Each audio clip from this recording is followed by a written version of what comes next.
think it's also like being aware that a person is a person. Yeah. Mostly, when I see sources, I'm like, oh, this person has a life and a Hmm. job. Yeah. But just being aware that like somebody is a person, Absolutely. Yeah. Because no matter like how big or small a role they play in an article. absolutely. Welcome to Postgrads. Two Columbia J School alumni walk into a bar. Madeline, what do you think the punchline should be? I feel like they wouldn't even say anything. I feel like they would just like sit down next to each other, suddenly get a notification, look at each other, and then leave the bar. That's right. You're speaking from experience. Kind of. All right. Today we have Madeline Reilly, who just graduated from Columbia Journalism School in May and is now working on her own freelance project about Gen Zs and the growingly competitive job market. Thank you so much for coming, Madeline. Thanks for having me. Of course. So, before Columbia, you were studying in Sarah Lawrence College. Can you tell us a little bit about that experience? So, Sarah Lawrence is kind of an interesting experience all in itself. Mm-hmm. We basically got to create our own concentrations and really like be the architects of what we wanted to do. Mine was around media studies and creative writing, as well as a little bit of political science and pre-law. So, things that are completely related to each other. Really? Yeah. But I was really interested in looking at how like media like affects how we interact with each other Mhm. on a social and political narrative. Also how, it kind of how we represent ourselves as individuals within Yeah, the media. Yeah. absolutely. So you mentioned that you study political science, you study English, and you mentioned that you study pre-law as well. So does all of that, knowledge ever influence your reporting beat and your style when you're studying in Columbia? I mean, I definitely like had a lot of interests in what I was reporting on. I did a little bit of business and economics with audio reporting, which was something that was varied to Yeah, a degree. I yeah, also did politics. I was in this class called America Divided, where we yeah. created, you Mm-hmm. were in that class too. Great class, yeah. Yeah, really lively debate and really lively conversation, but where we covered just the second Trump administration Yeah, and the effects yeah. of it, especially in New York City Mm-hmm. and the New York area. And that was something that really created my love for like long form and character Absolutely, yeah. profiling. It was just taking a nuanced look at these different people who were either reacting to the newer administration or affected by its policies.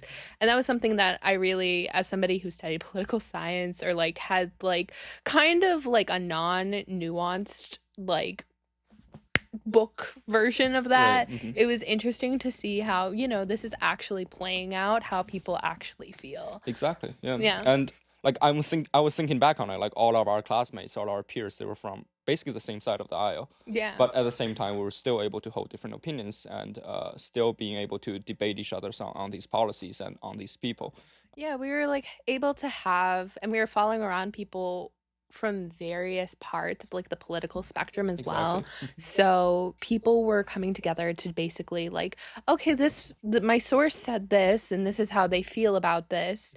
And how do I present this in the most nuanced and authentic way while also, treating them as a human being Yeah. at the same time? And we were having those conversations in class, which is really important.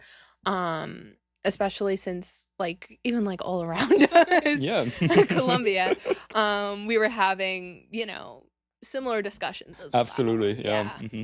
So, what was your reaction when you got into Columbia?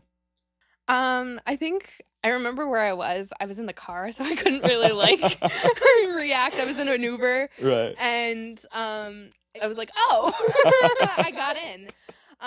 Because I had applied. I had actually applied because one of my cousins, her friend, who went to Columbia Journalism Right. School, Mm-hmm. and she said, "If you want to become a good journalist, you go to CJS." Mm-hmm. And so I applied, not really thinking I was going to get in. I also applied to Berkeley Yeah. and a bunch of other places as well. Did any of that expectation change after you got in there? What do you mean? Like, do you think like it lived up to its reputation? I think in some respects it did. It definitely was a lot of work Yeah. and a Hmm. very intense Yeah, program. tell me about it.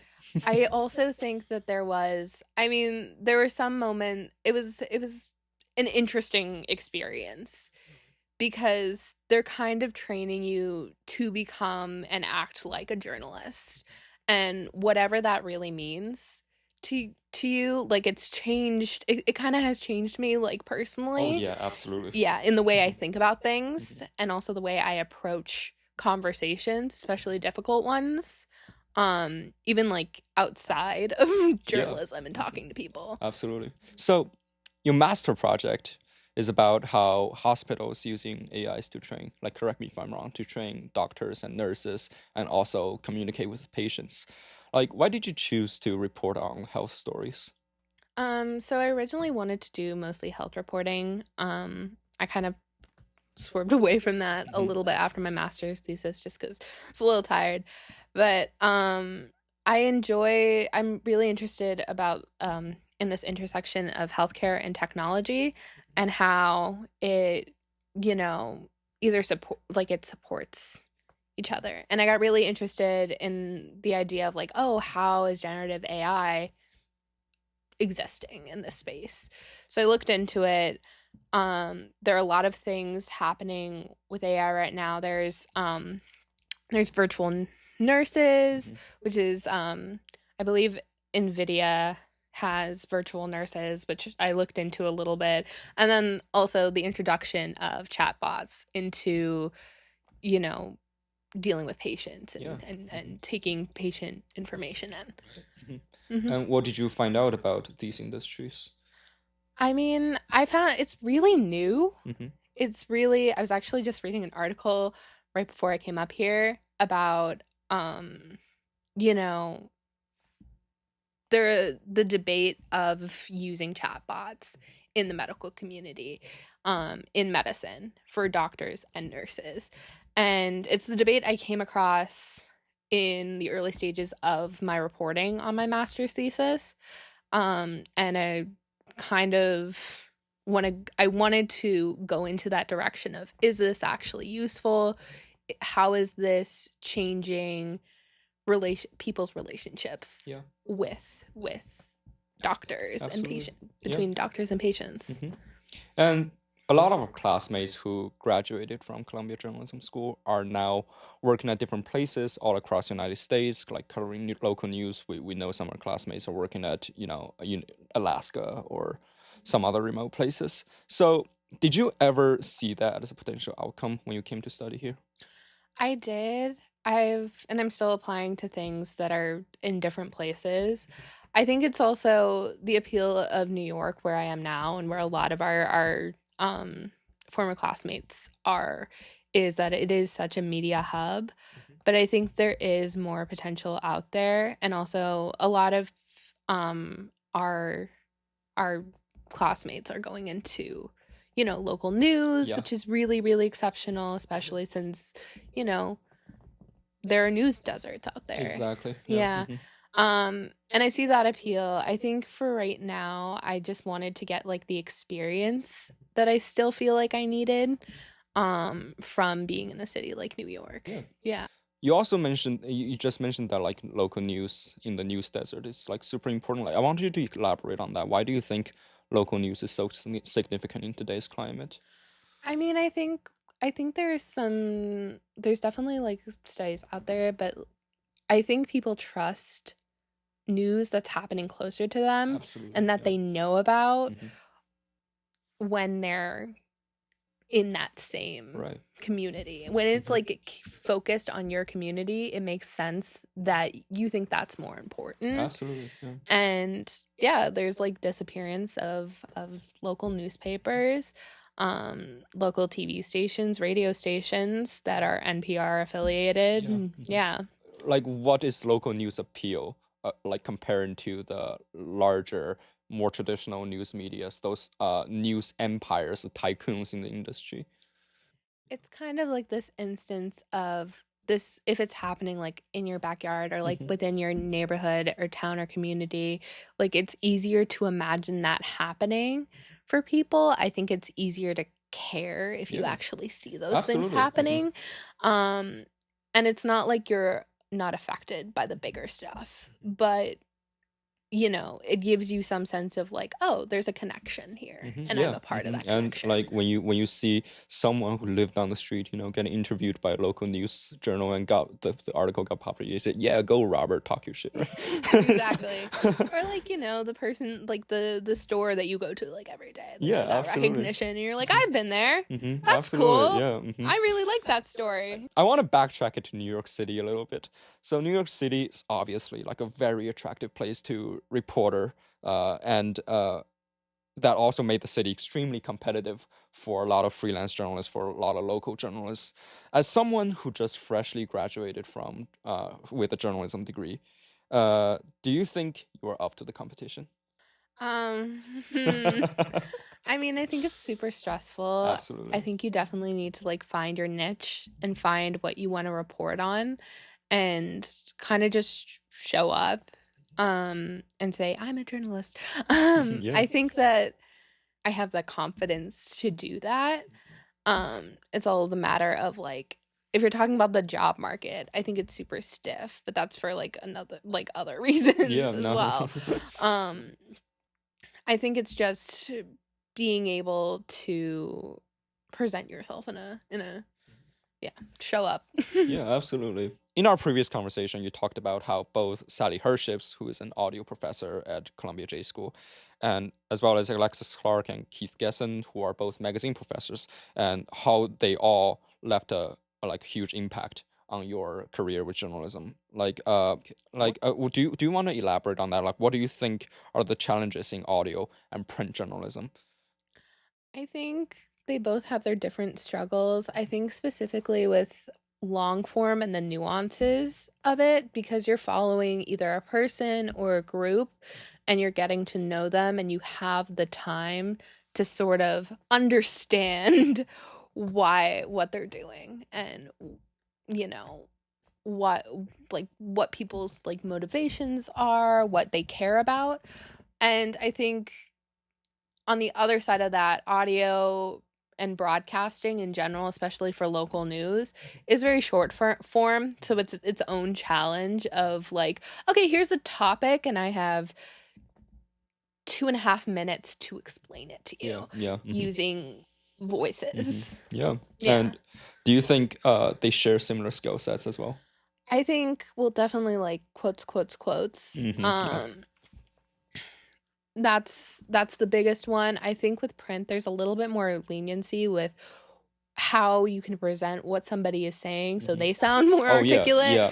and it makes sense in the context of Definitely, your article. So definitely. there's like a little bit more room to edit that where, you can't really just, I mean, you can like clip out the ums and ahs of somebody's voice, but you can't necessarily change their personality Yeah. or how they're coming off. Right. They said what they said, and Yeah.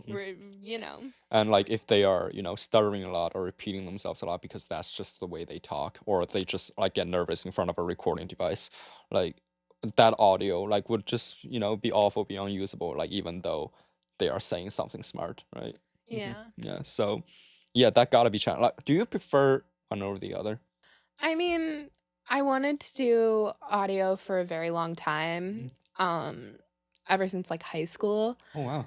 I mean, they both have a space Yeah. for me. I think long form, it's just easier to like, not easier, but there's like a place, there's like space to kind of be a little bit more creative Oh yeah. in how you're like, Definitely. creative is the wrong word, but you know what, just like siphon out, interpret Yeah. or siphon out Yeah. a story. Whereas with audio and broadcasting, there's like a very, you don't have the time. Yeah. You have a 2 week or a week and a half Yeah. to get a story Yeah. done. Or sometimes just a week or a few Right. days. Gotcha. So you have to be quick. Uh-huh. And I think, having that time is really nice in print Yeah. journalism, especially long form. Oh yeah. Because Yeah. I'm imagine like breaking news, you don't Oh, have that kind of luxury. breaking news, you have seconds. Yeah, exactly. Like it happened on 8 a.m. You gotta have the news out by 10. That Exactly. kind of Like, thing. Yeah. You also mentioned that you walk into every reporting process with curiosity. Do you think curiosity is a virtue that all journalists should possess? I think curiosity, but also just being willing to be open and like non-judgmental, because people are people. Yeah, absolutely.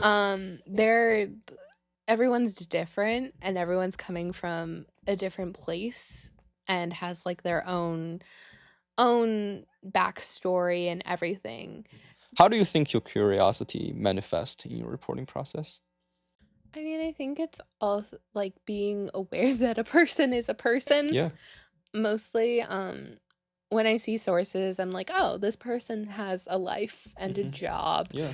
But just being aware that like somebody is a person. Absolutely. Yeah. Because no matter like how big or small a role they play in an article. Absolutely, because nobody was born in this world just thinking that way, thinking what you disagree or agree on, right? Everyone's like nuanced. Absolutely. Yeah. Absolutely.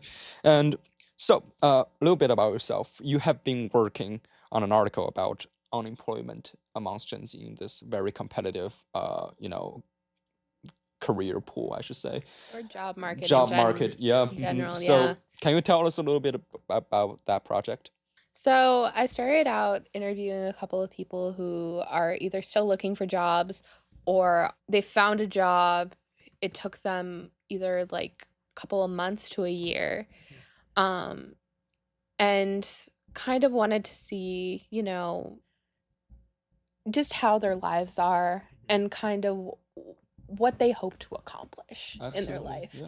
Because I think that there's this interesting perspective that we generally see in like the media about, oh, Gen Z either wants this from their day-to-day life at work, or they're putting this much of actual effort into finding a job or at work itself, and sort of wondering like, oh, well, why is that? Or, how do actual people feel about that, not just statistics? I think the overall thesis of what I'm trying to do is like, okay, so you've spent like, so what happens kind of like postgrads? What happens after you got your degree? Yeah. Did you fulfill the thing you got your degree for? Did you not? Did you find something else related to it? And how did you get there? Or where do you want to go? I want to, like, we're coming to this section of the interview that I want to give you a few minutes just to monologue to yourself. What do you want to say to your future self? Like, treat it as like a little time capsule. Are you rested? Are you well rested? Do you get to leave your apartment and not feel guilty for stepping outside? Because I'm in New York City. Like, step outside, you spend $20. Somehow it just like walks away. Just walks it. Yeah, I know. I think like part of the reason I started this project is also like the longing for financial security and the hope for like a job that will fulfill that, and also fulfill something like that you wanted, or the purpose you thought you had.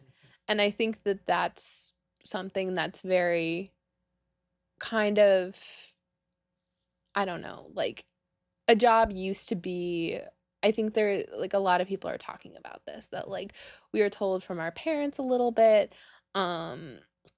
that, if you do get a job, even if you don't like your job, you can always come home and do kind of whatever and have like like the space to do that. Right. To, at least live some kind of fulfilling life.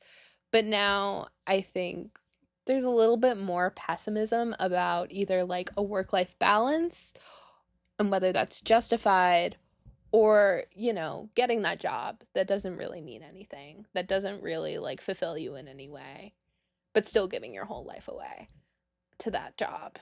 That makes sense. Yeah, no, that absolutely does. And I don't want to seem like pessimistic about like whatever like job I end up getting. Because I think like at the end of the day we all really just want to survive. Um, that makes sense. Absolutely. All right. I think that concludes our interview.